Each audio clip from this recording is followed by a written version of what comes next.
All right, today we're jumping into Crysticism Parable 528.1. It's a really fascinating story about choice, consequences, and this hidden spiritual order that might just connect the two. It starts out simple, with a classic family disagreement, but trust me, it goes places you would not expect. The whole thing kicks off with this one super dramatic line. So we meet these two teenagers, Evan and Evelyn, who think school is just, a boring building they have to go to. And, well, they're about to find out that's not quite right. Right. So this is where it all kicks off. A simple act of teenage rebellion that takes a very, very unexpected turn. Evan is just completely over it. He's done with the rules, the homework, all of it. So he lashes out, and he's totally expecting the usual blow-up with his mom. The yelling, getting grounded, the whole lecture. But here's the twist. Instead of that big fight, he gets one word, okay. A calm, simple okay. It just completely pulls the rug out from under him. He was ready for a fight, and instead, he got agreement. And that right there is where the real mystery of this story begins. So Evelyn sees what she thinks is her brother winning this huge victory, and she's like, hey, I want in on that. She wants to see if this dropout life is all it's cracked up to be. And you won't believe it, their mother just lets her. But this victory, this feeling of freedom, yeah, that doesn't last long. Things start to get real fast as the consequences of their choice begin to set in. And I mean, it changes fast. By the end of the week, it's like their entire world has been shut down. The Wi-Fi's cut, there's no food in the fridge, their phones are dead. All the stuff that just worked in the background, gone. And this really gets to the heart of what's happening. See, it's not just punishment for the sake of it. The parable calls it the parent contract. Basically, the idea is, if you opt out of the guidance, you also opt out of the services. The contract's been broken. So then their mom lays down the new law. And this is a huge shift, right? It's not about nurturing anymore. It's just straight up cause and effect. You're late for dinner, you're on your own. Clothes on the floor, they stay there. The house isn't a safety net anymore. It's a system with very clear, very hard boundaries. And then comes the kicker, the rule that changes everything.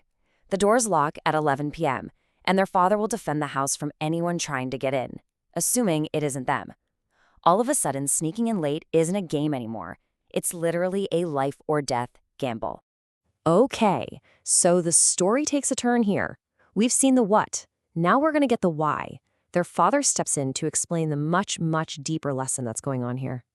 And he introduces this idea he calls the school of hard knocks. It's the education you get when you decide you don't need a teacher. Life becomes your teacher. And he makes a really good point. Life, it does not grade on a curve. So you've got these two paths, right? On one hand, you've got the master teacher. It's structured, it's guided. On the other, the school of hard knocks. And it's brutal. It's learning through trial and error, through bills you can't pay and emergencies you didn't see coming. And this is a huge aha moment for Evelyn.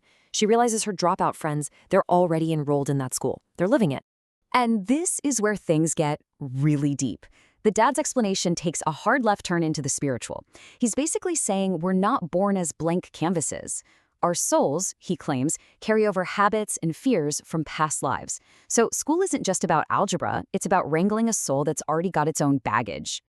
Okay, hold on, because we're about to go even deeper down the rabbit hole here, into the really mystical side of this whole thing, and the unseen forces at play in a family. So, this gets to the big question, right?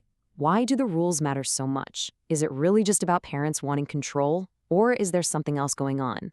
And the dad's answer is not what you think. He says it's not about control at all.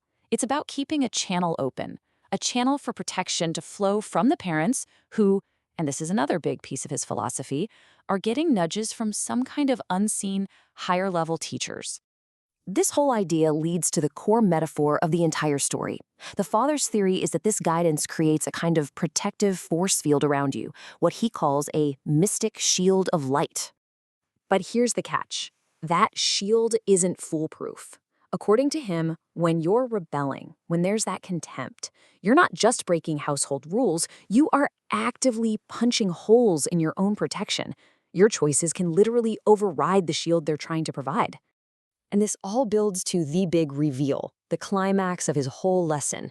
This is where he explains the ultimate stakes of breaking that shield and removing that protection.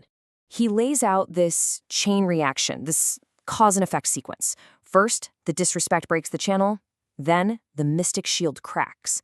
And when that happens, the parents can no longer buffer their kids from karma.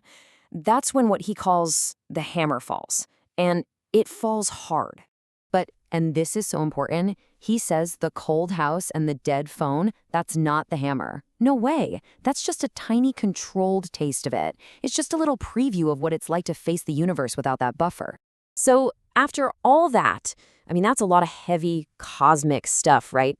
But the solution the parents offer is incredibly simple. The offer's on the table.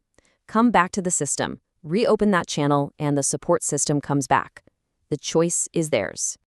And that's the question this whole parable leaves us chewing on. It reframes the whole debate. It's not freedom versus obedience anymore. It's freedom versus protection.